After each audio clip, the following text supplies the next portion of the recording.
1981 সালের 30 মে চট্টগ্রাম সার্কিট হাউসে তৎকালীন রাষ্ট্রপতি জিয়াউর রহমান নিহত হওয়ার খবর বিশ্ব মিডিয়ায় ব্যাপক আলোড়ন তোলে।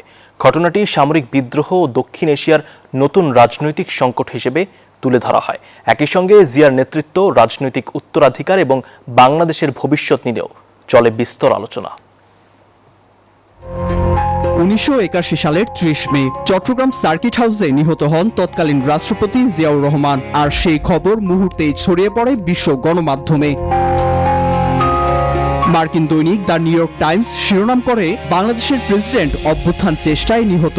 আন্তর্জাতিক সংবাদ সংস্থা ইউনাইটেড প্রেস ইন্টারন্যাশনাল জানায়, বিদ্রোহী সেনাদের হামলায় প্রাণ হারান জিয়াউর রহমান।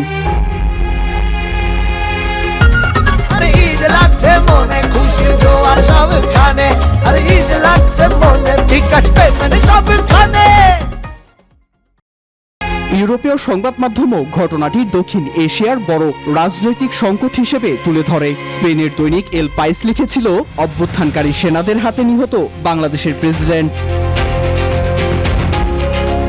শুধু হত্যাকাণ্ড নয়, বিশ্ব মিডিয়ায় উঠে আসে জিয়ার নেতৃত্ব, তার রাজনৈতিক উত্থান এবং যুদ্ধ বিধ্বস্ত বাংলাদেশ পুনর্গঠনের প্রচেষ্টার কথাও। অনেক প্রতিবেদনে তাকে বলা হয় দৃঢ় ও জনপ্রিয় নেতা। আমরা বেঁচে থাকবার মতো বেঁচে থাকতে চাই। বিশ্ব গণমাধ্যমের চোখে সেই হত্যাকাণ্ড ছিল শুধু একজন রাষ্ট্রপতির মৃত্যু নয়, বরং বাংলাদেশের রাজনৈতিক ইতিহাসে এক বড় মোড় বদলের ঘটনা। উৎপাদন দ্বিগুণ করতে হবে। 2 নম্বর, সমস্ত রাস্তার দুই ধারে ফলের গাছ লাগাতে হবে।